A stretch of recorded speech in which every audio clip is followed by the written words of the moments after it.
students. Today we are going to talk about another major system of our body, that is circulatory system. And the various organs involved in the circulatory system are your heart, then the blood vessels, and the major important one is your blood. So we will be talking about these all organs of the system of the body step by step. As we know, the function of the circulatory system is to circulate the nourishment or the nutrients from the digested food and the lungs and the oxygen that we take through the lungs to the different parts of the body by the blood. On the other hand, it also helps in removing the waste or carrying the waste from the different body parts to the different organs of the body. So we will be studying now how the different parts of the circulatory system are working together to carry out the process of circulation. The first and the foremost part of the body of the circulatory system is your heart, and this heart starts working even before we are born, and it continues working throughout the life. As you can see, it is slightly towards the left. The positioning of the heart is slightly towards the left, and that is the reason why your left lung is smaller in size than your right lung. If you see, the shape of this heart is almost like a fist of a person. This heart is internally divided into two halves, and then it has 4 chambers in. So looking onto this diagram, you can see the internal structure of the heart. The heart is divided into half, the right half and the left heart, and then further it is divided into 4 chambers, that is your upper 2 chambers and the lower 2 chambers. When we see into these chambers, the upper 2 chambers, they are known as your atrium, or we also call them as auricles. So this is your right auricle and this is your left auricle, or the other name is atrium, left atrium or right atrium. The lower 2 chambers that you see, this one is your right ventricle and this side is known as your left ventricle.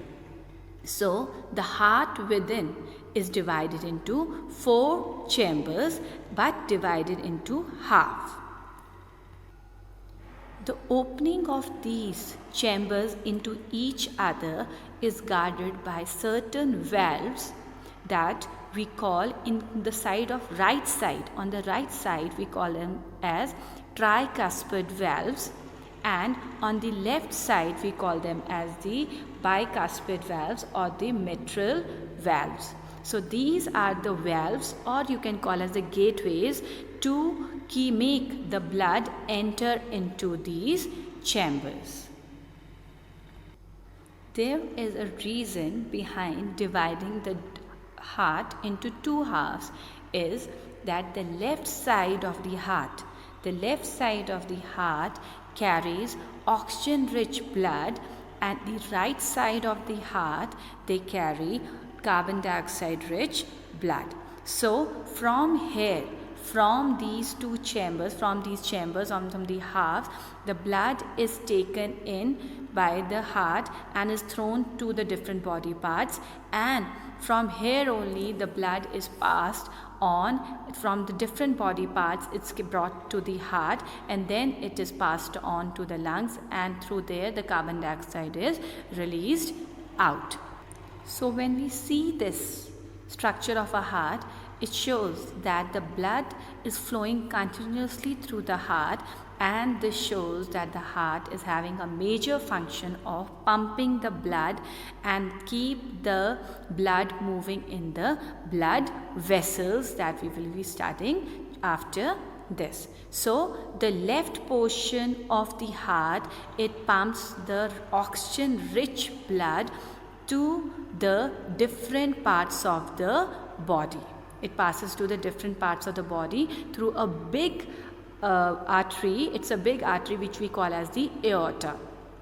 And the right side of the heart, that is your right atrium and the right ventricle, they collect the blood from the different parts of the body, from the foot to the head. They carry it from the different parts of the body to this portion, and then it is again passed on and it is transferred to the lungs for the exchange of carbon dioxide and oxygen. So in this way, in one side we have the impure blood and the other side we have the oxygen rich blood. So our heart, basically we should know that our heart pumps 70 times per minute. So the pumping of the heart, in 1 minute it is about 72 times. Now the next one comes your blood vessels. From these blood vessels, the blood is passed on from the heart to the different body parts, or from the different body parts it is taken back to the heart. So arteries and veins are the two major blood vessels present in the circulatory system, which is working all throughout our body. If we see this diagram, the heart structure is shown and you can see the blue color blood vessel that is shown in the picture. So this blue color structure of the blood vessel is your veins, which are carrying carbon dioxide rich blood.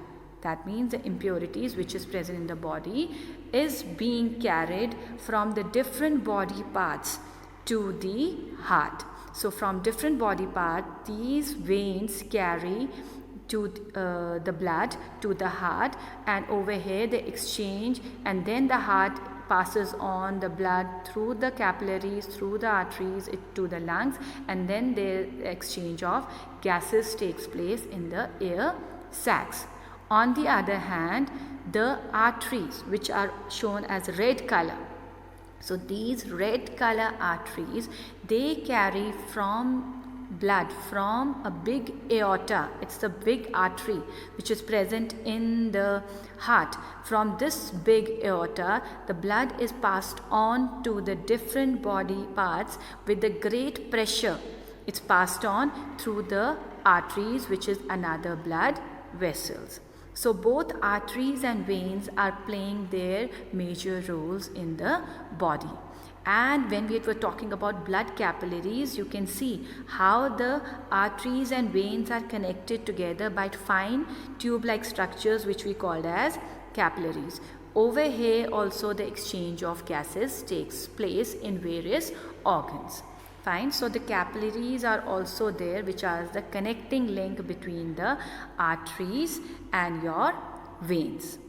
If we see the structure very carefully of your arteries and vein, in the arteries are little thicker than your veins, because the arteries have to pass on the blood with a very high pressure to the different body parts, so that every body part receives the blood, and due to this thickness the arteries do not get erupted, it does not get destroyed. So when the blood is passed on through these arteries, it reaches every body part, and one major function is that it is very deep seated in the body. It's very deep seated in the body.